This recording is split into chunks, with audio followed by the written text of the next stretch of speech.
manger 5 bouteilles d'eau à 95 personnes. Tout ce qu'on peut faire, c'est de s'asseoir et prendre le sommeil. Préparez!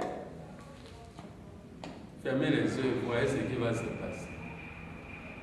95 là, 5 bouteilles. Vous voyez un peu ce qui... Fermez les yeux, vous voyez ce qui va se passer.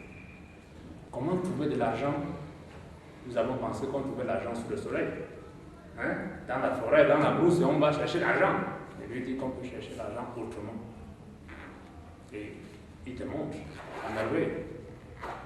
Il ne dit pas seulement chercher l'argent, mais devenir même riche. De toute façon, on peut bien chercher de l'argent, trouver de l'argent, mais ne jamais être riche.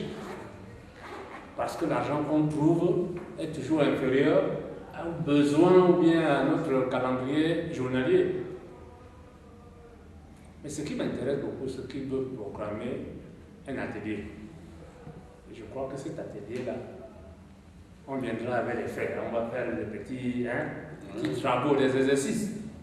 Parce que c'est bon de comprendre que devenir riche en utilisant la connaissance et non en se cherchant, parce que comme on dit en langage camerounais, tous les jours on se cherche. Comment ça va?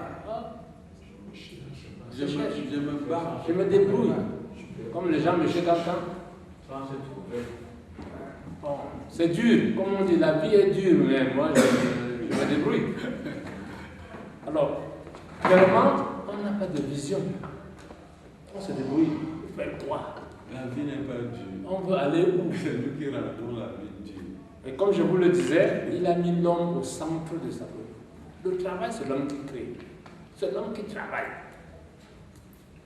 C'est sûr qu'on ne peut pas avoir de l'argent, à moins que ce soit de l'argent sale, sans travailler. Mais en travaillant, il faut qu'on ait une vision.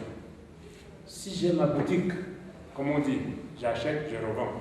Il faudrait qu'à un moment donné, on se dise que non, on ne va pas seulement vendre dans notre échoppe qui se trouve à côté du garage de notre maison. Comme on n'a pas payé la voiture, il faut que l'on transforme le garage en boutique. On ne peut pas seulement ouvrir la boutique parce qu'on veut camoufler un trou de la maison. Mais il faut ouvrir une boutique en ayant en vue de l'agrandir, d'étendre, peut-être d'employer 1 ou 2 personnes. Sinon, tout le monde se résume en me cherchant, en me débrouillant.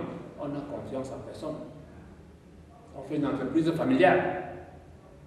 Familiale veut dire, si je ne suis pas là, il y a la dame. S'il n'y a pas la dame, il y a les enfants. L'enfant sort de l'école, il faut venir vendre l'eau qui coule au robinet là. Ça veut dire qu'on fait des entreprises peut-être de survie, comme il a dit. Quelque chose qu'il faut pour s'habiller, pour se loger, pour manger au quotidien. Alors cherchons de l'argent, mais avec une vision de devenir riche. Riche sans voler, riche sans trouver de l'argent, comme on dit ça. Condition. Donc il y a une possibilité réelle là-dedans. Et je souhaiterais, tout en l'encourageant là-dedans, qu'il nous apporte, qu'il nous prépare cet atelier-là, de manière à ce que les gens qui arrivent, passer des jours, peut-être je ne sais pas combien de jours, 3 jours. alors on va faire ce qu'on appelle un atelier de travailler. Chacun vient avec un projet qui le passe. Voilà une école. Un projet. Il va nous Qui ne disent pas que je n'ai pas l'argent. Je vais vous montrer que ce n'est pas question d'argent. Et rendez-vous dans 6 mois, même ça, et on va visiter ce projet. Je vais vous donner une confidence. Il demande combien d'argent tu donnes à ton fils au jour, au journalier. Je dis, bon, il est à l'université, je lui fais de 1000 francs jour. Il dit, mais ton enfant est déjà riche. Il dit, mais riche comment? Je lui donne 1000 francs pour payer le transport et puis il rentre le soir. Il dit, voilà comment ton enfant là pouvait créer un capital. Je ne veux pas dévoiler son secret, mais c'est certainement qu'il va nous dire ça pendant son atelier. Comment est-ce qu'un enfant qui reçoit 1000 francs peut, après avoir obtenu sa licence, ne plus demander un capital? Il va nous dévoiler ça. Et je pense que dans l'atelier, dans le travail, dans l'expérience qu'on va acquérir lors de cet atelier-là, ça va permettre même de révolutionner la manière dont nous on fait notre commerce. La manière dont nous on voit l'argent, la richesse. Il nous a dit tout à l'heure qu'on ne peut pas lutter contre la pauvreté. Souvenez-vous, hein, on a dit qu'on avait on a fait des années ici pour dire lutter contre la pauvreté. Hein.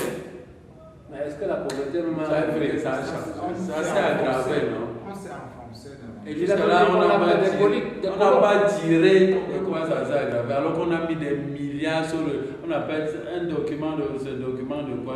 la réduction de la pauvreté. Stratégie de réduction de la.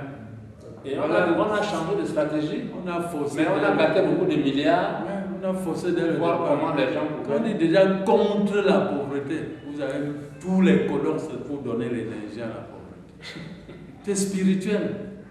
Et tant que vous ne comprenez pas que le spirituel gouverne le physique, si quelqu'un meurt ici aujourd'hui, c'est qu'il était déjà mort sur le plan spirituel.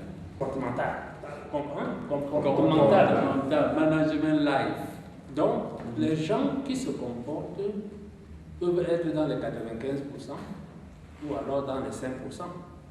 Par contre, dans notre société, on a l'impression qu'il y en a qui sont riches là, ils ne veulent jamais que les autres